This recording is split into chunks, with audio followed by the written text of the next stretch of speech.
Salamat Pagi and welcome to another day on the Epic Java Adventure. I'm still here in Banyuwangi.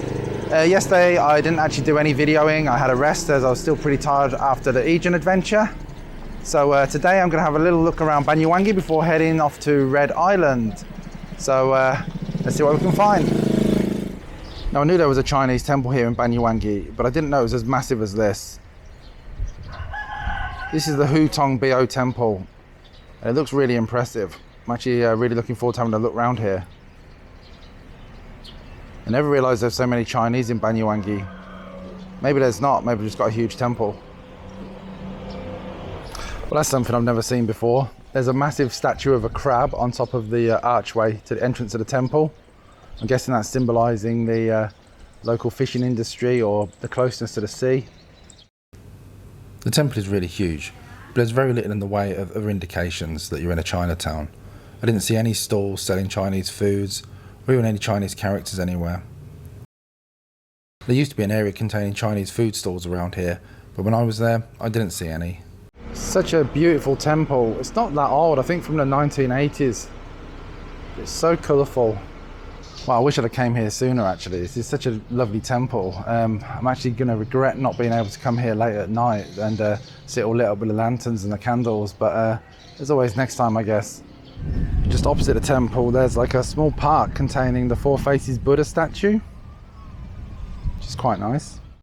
So on the way down from Banyuwangi to Red Island, you go through Rogo Jampi. It's like kind of a small town, and in here there's a small Chinese temple as well. I'm not sure if there's much of a Chinese presence here in this town, but it's got a cool temple. It's a really bright and colourful temple, and there's loads of red lanterns and carved dragons, all kinds of things. Wow, it's so atmospheric inside here. There's a very noisy mosque next door as well, which you can probably hear. Otherwise, this will be very quiet and tranquil in here. You know, you just drive past this if you didn't know it was here. There's only like a tiny gate on the main road. You can easily get to Rogo Jampi by public transport from Banyuwangi, as there's quite a few angkots that go there. I was going to Red Island though, so I needed a private driver for the day. You can probably do it by public transport, but I need to find out about that another time. So about halfway to Red Island from Banyuwangi is a place called Di Jawatan. It's kind of like a load of trees that have grown together to form an arch, and it's covered in almost like grassy vines. It's kind of interesting. It's very photogenic, and it's only 7,500 rupiah to come and visit anyway, so it's quite a cheap little break. So the trees here form like a natural arch over this pathway, and they're all covered in this kind of almost like grass that's grown all over the branches.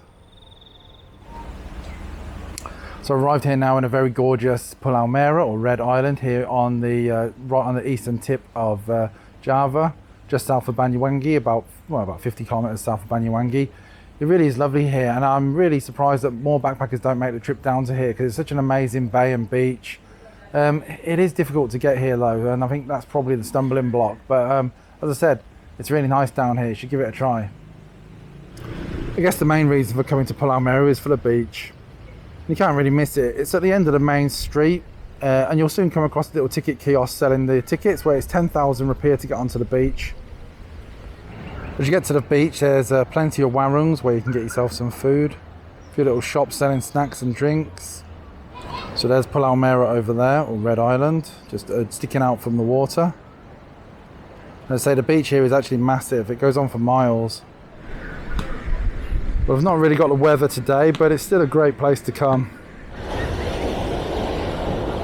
Red Island's also quite well known for its fairly easy surf. So if you're a beginner surfer, this is a pretty good place to come. So what a beach this is. It goes on for absolutely miles. It's really wide, lovely soft sand. Yeah, some people still go on about places like Kuta Beach in Bali. I mean, how this place is not more popular is beyond me.